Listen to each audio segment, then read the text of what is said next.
Tears of the Kingdom is the final game in the timeline, and it will loop back around to the very beginning with Skyward Sword. This is a Tears of the Kingdom theory that is gaining popularity, and honestly, the more I think about it, the more I become convinced.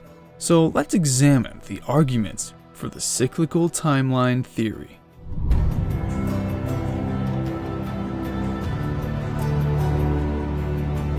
If the idea is that we're wrapping back around at the start of the timeline, then you'd think that we'd see similarities to Skyward Sword, the canonical first game in the timeline. As it turns out, the main things Nintendo has shown us thus far do hint at this idea.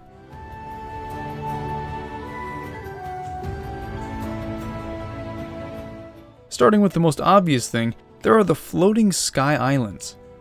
Skyward Sword had many floating islands that hung directly above the clouds of Hyrule Kingdom, much like the Sky Islands in Tears of the Kingdom.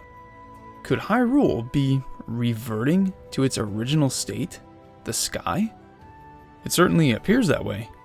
Not only this, but the newly risen Sky Islands shown in the Tears of the Kingdom trailer leave behind massive openings in the ground below, some of which can be seen spewing out copious amounts of malice.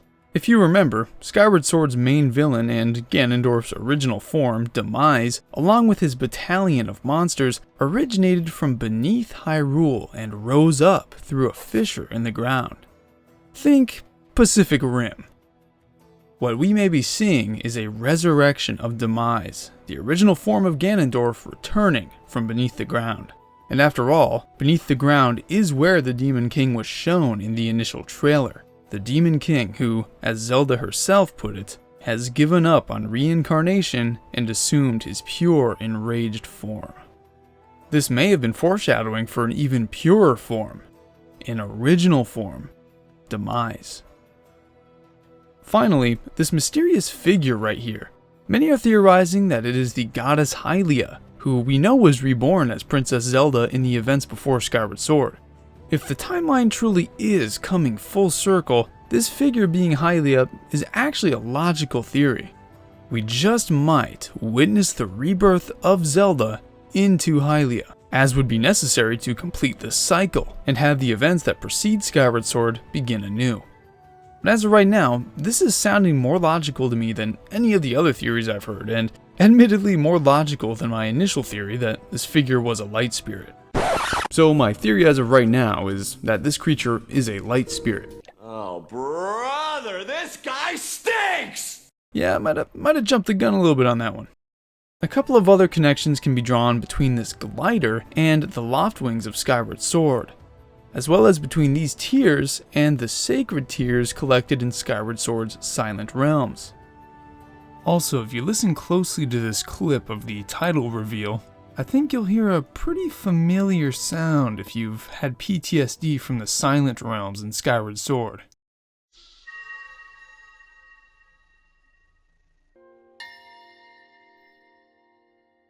My apologies for the flashbacks, but I'm pretty sure that's the same sound. Now that we've covered how Tears of the Kingdom may be connected to Skyward Sword, let's get to an even more convincing argument for the cyclical timeline theory.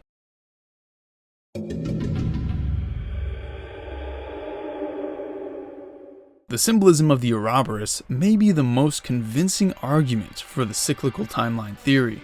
As many of you know, the Ouroboros is a symbol of a serpent, or multiple serpents, consuming their own tails, representing the repetition of nature and the vicious cycle of time. And who would have guessed that this exact symbol is what Nintendo has chosen for the key art of Tears of the Kingdom, most likely serving as a hint that the game will feature a strong motif of this repetition of nature, perhaps a cyclical timeline. It's certainly not subtle symbolism. It most likely also serves as a hint toward the expansion of Zonai lore, being dragons and whatnot, but that's a theory I'll let the swirl enthusiasts handle. The Ouroboros may also tie into why Nintendo has shown so much of Link's time manipulation ability. We see that ability when he's rolling that spike ball back up the hill from where it was rolling, as well as when he raises a piece of debris back into the sky, presumably from where it fell off one of the islands. So perhaps we are indeed trying to break the vicious cycle of Ganon, or Demise's reincarnation and subsequent turmoil of Hyrule. If that cycle could be broken for even just a brief time, this would allow for a longer period of peace, for the world to prosper, and for the goddess to be worshipped by all once more, before the inevitable return of Demise would occur millennia down the road. And the same Sky Islands we see in the trailer would be where Hylia moves the Hyruleans to. It could all truly come full circle. It certainly seems like many of the pieces are in place for that to happen.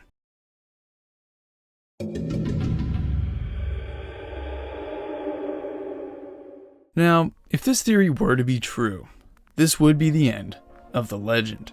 Not only do Tears of the Kingdom's similarities to Skyward Sword hint at it wrapping back around, but we actually know now for a fact that Breath of the Wild is at the very end of the timeline. One of the 3 timelines, that is. This was confirmed by the Breath of the Wild developers in the Masterworks book. So even if you don't subscribe to this theory that we'll be making an actual circle back around, there's a great chance that Tears of the Kingdom is the final legend anyway. While this is a sad thought, we'll almost certainly be getting more Zelda far into the future, since Breath of the Wild ended up being the series' biggest hit since Twilight Princess, boasting almost 3 times as many sales. Yeah, with the way Zelda's going right now, you probably shouldn't worry about Tears of the Kingdom being the last Zelda game ever made. Just the last game in the timeline.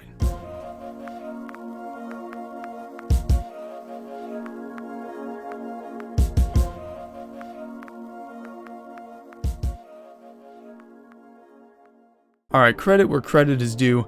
I've received multiple comments about this theory that led me down this rabbit hole in the first place, and I do have to give a special credit to a Redditor by the name of Joshua B, who went really deep into why this theory is plausible, and he makes many solid connections, some of which I didn't cover in this video, as I didn't want to just completely clone his comment. His comment did prompt the making of this video, however, so thank you, Joshua B, for the inadvertent fuel to make another theory about a game we almost know jack about. As always, share your thoughts in the comments below as to what you think Tears of the Kingdom will be about, and what you think of this theory. Thank you so much for watching. Be sure to subscribe for more, my Hylians.